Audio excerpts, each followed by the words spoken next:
Hai, bersama saya Sabir Faira. Kedua buku yang ada di depan saya ini adalah buku dengan genre motivasi sebenarnya, namun berisi berbagai data dan fakta dan juga berbagai hasil penelitian yang memang sudah pernah dilakukan sebelumnya. Sehingga ya mungkin itu sih yang membuat buku ini bestseller, karena adanya data dan fakta beserta hasil berbagai penelitian tadi membuat kita sebagai pembaca itu menjadi lebih percaya dengan apa yang disampaikan oleh buku ini, terutama berkaitan dengan motivasi tadi. Nah, jadi bukunya ini yang pertama judulnya Outliers, yang kedua judulnya Grit. Kedua buku ini adalah buku yang intinya sih mengajarkan apa sih rahasia untuk menjadi orang-orang yang sukses gitu. Kalau di buku yang Grit ini artinya kan ketabahan itu atau ketekunan. Artinya buku ini bakalan memaparkan dan memberikan bukti kepada kita bahwa ketekunan itu adalah salah satu faktor yang benar-benar berpengaruh dan penting banget dalam mencapai kesuksesan atau dalam membuat kita menjadi seorang ahli di bidang yang kita geluti. Sementara kalau yang ini Outliers itu artinya intinya adalah sesuatu yang sangat ekstrim atau terlalu menonjol gitu ya. Nah, kalau di buku ini yang dimaksud adalah orang-orang atau memang orang-orang yang udah ada, yang ibaratnya mereka memiliki prestasi atau keahlian yang memang terlalu menonjol dan sangat menonjol, atau bisa juga dibilang mereka terlalu sukses dibandingkan dengan orang-orang lainnya gitu. Nah, sebelum saya lanjut, jadi ada hal yang menarik yang disampaikan oleh kedua buku ini. Jadi buku ini menjelaskan tentang suatu persepsi yang kita miliki selama kita hidup, yang itu biasanya terbentuk karena kita keseringan nonton film sih katanya. Apa itu? Jadi ada persepsi bahwa di dunia ini katanya seolah-olah ada orang yang super jenius banget, yang mana mereka itu ibaratnya sekali ngeliat sesuatu itu mereka langsung menguasai. Jadi misalnya mereka jenius gitu ya, mereka ngeliat orang main gitar, mereka belajarnya cuma belajar 1 minggu, kemudian mereka langsung menjadi ahli yang super banget gitu. Dan itu sering banget kita lihat di film-film yang kita tonton gitu. Nah, kedua buku ini sama-sama ibaratnya kayak nggak setuju gitu loh, kayak mereka nggak setuju banget, karena pada kenyataannya nggak ada sebenarnya orang yang ibaratnya sejenius itu bisa mencapai tingkat keahlian yang benar-benar sempurna seperti yang ada di film-film. Jadi intinya dia ngomong sejenius apapun orang, katanya kan, memang ada sih orang yang benar-benar jenius, tapi sejenius apapun orang, yang namanya keahlian itu nggak bisa didapatkan secara instan ataupun misterius. Jadi semuanya tetap butuh bakat, tetap butuh proses yang panjang yang dia tekuni selama bertahun-tahun dan terus-menerus gitu. Jadi itu yang dijelaskan di dalam buku ini. Jadi buktinya apa sih? Buktinya contoh aja nih. Albert Einstein, dia mungkin terlahir pun sudah jenius sebenarnya. Namun Albert Einstein, seperti yang kita ketahui, dia pun sampai tua terus-menerus belajar gitu. Dia bukannya serta-merta lahir gitu kan, lahir belajar sedikit kemudian menemukan teori relativitas gitu kan. Jadi enggak seperti. Jadi dia melakukan dan mencapai keahlian dia itu memang dengan kerja keras dan ketekunan yang dimiliki. Atau juga yang gampang deh, sebagai contohnya ada Cristiano Ronaldo dan Lionel Messi dalam dunia sepak bola. Mereka mungkin kedua orang yang memang terlahir dengan bakat alami gitu kan untuk bermain sepak bola. Tetapi nyatanya mereka kedua-duanya bahkan sampai saat ini pun mereka terus-menerus berlatih untuk menjadi lebih baik dalam dunia sepak bola. Yang artinya kalau mereka nggak latihan pun, walaupun mereka punya bakat segila itu, kalau tanpa latihan yang keras, tanpa digembleng di sebuah klub yang baik, saya rasa sih mereka nggak akan bisa sejauh ini gitu. Itu yang disampaikan oleh buku ini, dan saya pun, kalau saya pribadi sih setuju banget gitu. Nah, kemudian buku ini, jadi ada Outliers dan Grit, tadi saya udah jelasin.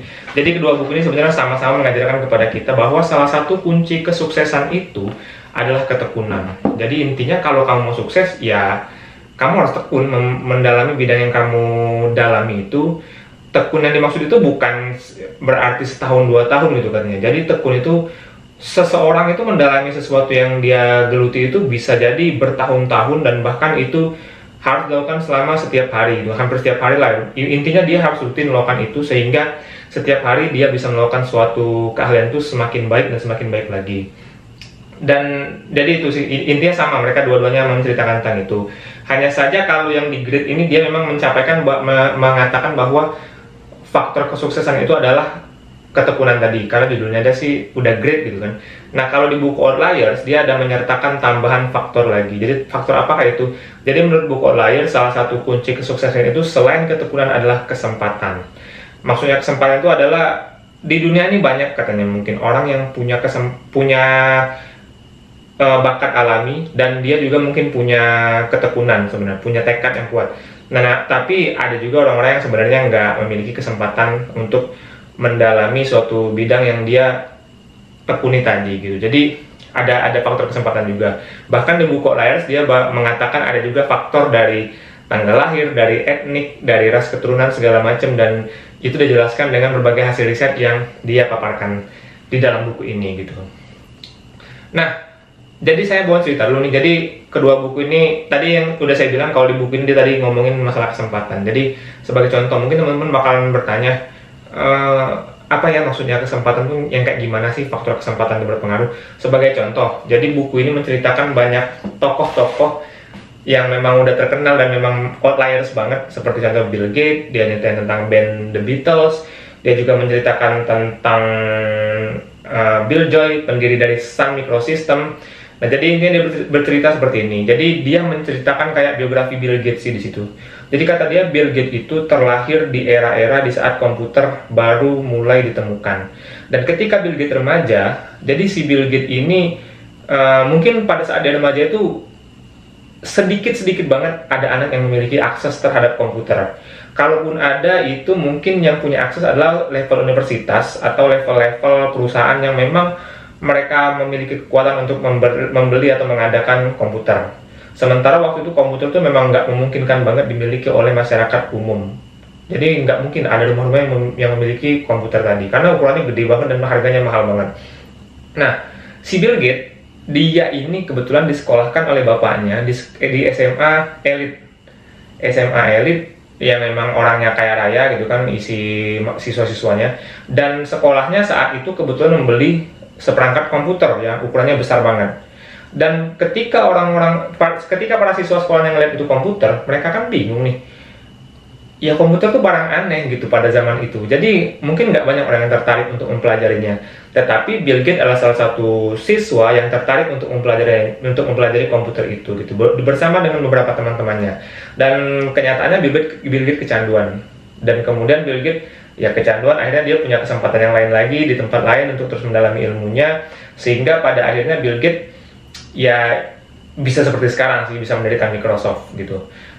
Nah, dari cerita ini sebenarnya bisa kita tarik kesimpulan, sebenarnya dilihat dari kesempatan aja, pada zaman itu mungkin ada banyak sih anak-anak yang memiliki pikiran jenius dan tekad seperti Bill Gates, tetapi sayangnya mereka mungkin nggak punya kesempatan yang bisa diraih seperti yang diraih oleh si Bill Gates tadi. Jadi itu faktor kesempatan. Jadi intinya dia bilang ada banyak kebetulan sih di antara cerita atau biografi orang-orang sukses itu gitu.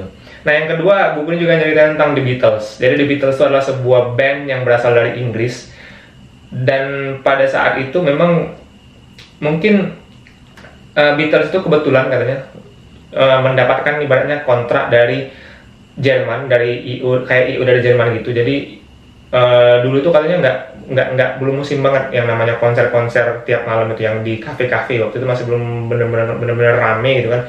Dan orang Jerman ini ngadain konser seperti itu. Dan The Beatles ini diminta untuk melakukan konser, bukan konser sih, manggung di kafe setiap malam. Jadi non-stop setiap malam selama 4-7 jam. Jadi kalian bayangin aja nih, ya orang-orang juga konser band paling sejam 2 jam gitu kan. Nah, si Beatles ini diminta untuk konser setiap malam, manggung selama 4-7 jam setiap malam non-stop, dan itu berlanjut selama berbulan-bulan. Yang artinya The Beatles memiliki kesempatan untuk mengasah kemampuannya. Jadi permainan musiknya jadi jauh lebih baik, dia juga bisa menguasai audiens jauh lebih baik, dan mereka juga bisa semakin kompak jauh lebih baik lagi. Jadi bahkan mereka ketika diwawancara, mereka bilang, kita tuh sering sih latihan ngeband, cuman ya paling 1-2 jam. Nah, ketika dan itu pun katanya lagu-lagunya itu ya lagu-lagu yang memang sering mereka mainkan gitu. Nah, ketika mereka diminta melakukan konser setiap malam selama 4-7 jam non-stop, mereka dipaksa untuk mengetahui banyak lagu, dan mereka dipaksa untuk semakin mahir memainkan alat musik mereka dan semakin kompak dan semakin baik menguasai audiens. Yang setelah Beatles melakukan itu, mereka ya semakin matang dan akhirnya mereka bisa mencapai pencapaian yang luar biasa seperti saat ini. Bahkan mereka bisa dibilang sebuah band yang salah satu band terbaik sepanjang masa yang ada di dunia gitu. Jadi itu sih, jadi Beatles punya kesempatan, dan itu mungkin kesempatan itu nggak dimiliki oleh band-band lain biasa yang lainnya, sehingga mereka ibaratnya udah unggul lebih dulu di start awal gitu. Jadi itu yang dimaksud dengan bahwa salah satu selain ketabahan tadi, ya kesempatan itu pengaruh banget dengan kesuksesan seorang Outliers itu sendiri gitu. Nah kemudian setelah kesempatan, ya tentu saja tadi seperti yang dijelaskan bahwa ketabahan juga pengaruh. Kedua buku ini juga menjelaskan bahwa ketabahan itu penting untuk kesuksesan di masa depan seorang individu. Jadi yang menarik adalah kedua buku ini menjelaskan. Jadi intinya mereka bilang bahwa jenius itu, bahkan di sini ada penelitiannya benar oleh seorang ilmuwan, oleh seorang psikolog. Dia meneliti, dia kayaknya ngumpulin data-data anak-anak jenius yang memiliki IQ super tinggi gitu. Jadi itu anak dia catat, dan dia selalu mendatangi anak itu setiap tahun hingga mereka dewasa. Dan pada kenyataannya mereka yang super jenius ini, ketika mereka sudah dewasa dan sudah bekerja, cuman sedikit katanya yang berhasil mencapai masa depan yang gemilang lah ibaratnya. Jadi 20% itu katanya yang mendapatkan pekerjaan yang sangat baik, sementara sisanya ada yang menengah, dan banyak juga yang ibaratnya mereka mendapatkan pekerjaan yang nggak sesuai dengan yang diharapkan. Ibaratnya nggak bagus-bagus amat lah secara pekerjaan dan secara ekonomi mereka. Jadi itu sih, di sini dia di sini menjelaskan hasil penelitian itu. Jadi intinya kata dia, jenius itu sebenarnya nggak pengaruh besar dengan kesuksesan seseorang di masa depan, seperti itu. Nah, tetapi yang tadi dia pada saat itu bilang bahwa yang benar-benar pengaruh itu tadi kesempatan, yang kedua ketekunan seseorang dalam mempelajari atau mendalami suatu ilmu yang digelutinya tadi. Karena dari situlah mereka bakalan jadi jauh lebih baik. Setiap hari mereka lebih baik, dan hingga akhirnya mereka nggak kerasa mereka udah benar-benar menjadi seorang ahli yang bisa dikatakan outliers gitu kan. Bahkan ada psikolog yang mengatakan ada yang namanya kaidah 10.000 jam. Jadi intinya ada sebuah pernyataan atau teori bahwa kalau kamu mau dikatakan sebagai ahli dunia atau dikatakan sebagai master lah ibaratnya, kamu minimal harus menghabiskan waktu kamu berlatih pada bidang itu selama 10.000 jam gitu. Artinya kalau misalnya saya mau jadi seorang ahli gitar, saya minimal harus ngabisin waktunya 10.000 jam dalam berlatih permainan gitar tadi. 10.000 jam itu maksudnya berlatih 10.000 jam, dan setiap saat saya selalu menjadi lebih baik dari saat-saat sebelumnya gitu. Jadi ya bayangin aja gitu kan, 10.000 jam itu bukan waktu yang sedikit, butuh waktu yang bertahun-tahun untuk mencapainya.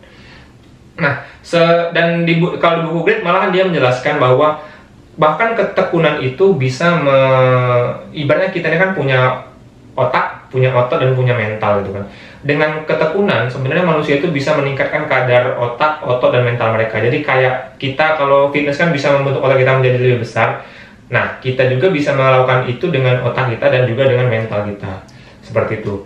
Bahkan dia di sini menceritakan tentang dia ada cerita dia ada seorang yang disleksia itu intinya dia agak kesulitan dalam membaca. Bahkan itu anak sering nggak naik kelas waktu dia masih sekolah dasar. Kenapa ya? Karena nggak bisa baca gitu. Dia kesulitan membaca, jadi dia selalu gagal membaca sehingga nggak naik kelas. Dan ternyata karena dia orangnya tekun banget dalam belajar dan memperbaiki kesalahan. Ternyata dia itu di masa depan malah menjadi seorang penulis fiksi terkenal. Yang saya lupa namanya, tapi itu dia katakan bahwa ada 2 penulis fiksi paling terkenal di Amerika Serikat pada waktu itu, dan itu salah satunya yang memang menjadi salah satu yang paling terkenal tadi. Dan tahu rahasianya, dia mengatakan rahasia saya itu bisa nulis dengan baik adalah saya itu punya penyakit disleksia kan. Jadi karena saya tahu saya ada kekurangan di situ, saya itu setiap nulis buku, saya baca berulang kali. Bahkan saya mungkin membaca tulisan saya itu sampai ratusan kali. Dimana setiap saya membaca, saya menemukan celah dan saya memperbaikinya menjadi lebih baik lagi. yang pada akhirnya ya itu jadinya buku yang dia tulis itu yang bestseller itu kan. Jadi itu sebagai contoh saat seseorang yang memanfaatkan kelemahannya menjadi kelebihan dengan ketekunan yang dia miliki tadi gitu. Jadi itu sih, jadi intinya ya kedua-duanya mengajarkan kita untuk menjadi orang yang tekun gitu. Nah kemudian itu yang disampaikan. Kemudian di buku ini juga jelasin sih sedikit. Jadi ada juga faktor, ibaratnya faktor dari tanggal lahir, faktor dari ras atau etnik yang memang juga berpengaruh terhadap kesuksesan seseorang agar dia menjadi outliers. Dan itu dia jelasinnya dengan banyak data dan fakta. Jadi dia banyak cerita tentang itu. Ya intinya dia membuktikan bahwa itu memang bisa berpengaruh dengan keahlian seseorang ke depan gitu. Nah itu sih dari yang sama oleh buku ini. Jadi pada intinya ya kalau kamu mau jadi orang yang menonjol atau orang yang sukses ya harus tekun sih, nggak ada yang instan sih intinya kayak gitu. Dan kedua buku juga jadi dari buku ini kita juga bisa ngambil kesimpulan bahwa intinya kalau kita mau sukses kita minimal harus punya keunggulan di awal gitu. Dan keunggulan di awal itu bisa kita dapatkan ketika kita punya kesempatan. Sebagai orang tua saya jadi tahu ya dari buku ini. Jadi pada intinya saya kan punya anak nih. Jadi apa sih langkah yang harus saya lakukan biar anak saya itu mungkin bisa mempermudah jalannya menjadi lebih mudah untuk masa depan dia, ataupun kalau bisa menjadi outlier seperti ini gitu kan. Jadi hal pertama yang harus saya lakukan sebagai orang tua adalah saya harus membuka kesempatan untuk anak saya ibaratnya mempelajari atau mendalami minat yang dia miliki tadi gitu. Jadi intinya karena saya nggak tahu minat dia apa, ya saya harus memberikan dia ketika dia pengen. Saya senang belajar, saya senang menggambar gitu kan. Ya udah saya harus menyediakan fasilitas itu. Saya senang misalnya olahraga ini, ya saya harus menyediakan fasilitas dan kesempatan dia untuk melakukan olahraga tersebut gitu. Nah tapi kemudian setelah saya udah kasih kesempatan, hal kedua yang harus saya lakukan adalah saya harus terus-menerus memberikan dorongan dan tekad kepada ya anak kita tadi, dan juga kita harusnya memberikan evaluasi juga nih. Jadi bukannya misalnya dia senangnya main gitar gitu kan, ya udah nih saya kasih gitar, kamu pokoknya tiap hari latihan gitu kan. Ya harusnya nggak seperti itu juga gitu kan. Kita sebagai orang tua harus memberikan evaluasi dan setiap hari kita harus kasih target nih. Jadi mereka harus jauh lebih baik setiap hari, setiap mereka latihan. Sebagai contoh nih, misalnya hari ini anak saya bisa, dia lari, misalnya olahraga berlari, dia bisa menempuh 100 meter dalam 20 detik gitu kan. Iya, ketika minggu depan saya harus minta target dong. Kamu minggu depan jangan 20 detik lagi gitu kan. Kamu minggu depan harus misalnya 9,8 detik gitu kan. Yang artinya kamu nggak boleh sama dengan yang kemarin, kamu harus lebih baik lagi dari latihan sebelumnya gitu. Jadi kita harus kasih target juga kepada mereka agar menjadi lebih baik lagi. Nah kemudian seperti yang tadi saya bilang bahwa permasalahannya adalah saya nggak tahu minat anak saya apaan gitu kan. Yang artinya saya di sini harus memberikan kebebasan kepada mereka, apa sih yang mereka senang mereka lakukan gitu kan. Ya intinya kita jangan maksain diri. Ketika saya pengen dia anak saya jadi dokter, saya pengen dia anak saya jadi tentara, jadi polisi, padahal anaknya nggak senang gitu kan. Jadi intinya karena saya nggak tahu minat yang dia miliki apa, ya saya harus memberikan mereka kesempatan untuk memilih apa yang mereka kehendaki. Dan di situ saya, setelah saya kasih kesempatan, ya saya bisa nge-push mereka lah gitu kan, bahwa kamu harus ibaratnya komitmen dong, harus kamu dalami, dan kamu harus mendalami itu dengan baik dan dengan ketekunan yang sangat-sangat baik. Itu dari saya. Jadi beberapa pelajaran dari kedua buku ini saya harap mungkin bisa membantu kamu memberikan pemikiran yang berbeda dari kedua buku ini. Kalau kamu memang tertarik, silahkan baca kedua buku ini, karena keduanya terus terang buku-buku yang menarik dan keduanya bestseller. Dan kalau kamu mau tahu lebih tentang buku ini, saya juga buat review tentang kedua buku ini di channel YouTube saya juga. Dan akhir kata, kalau kamu suka dengan video ini silahkan like, kalau nggak suka silahkan dislike. Akhir kata, terima kasih.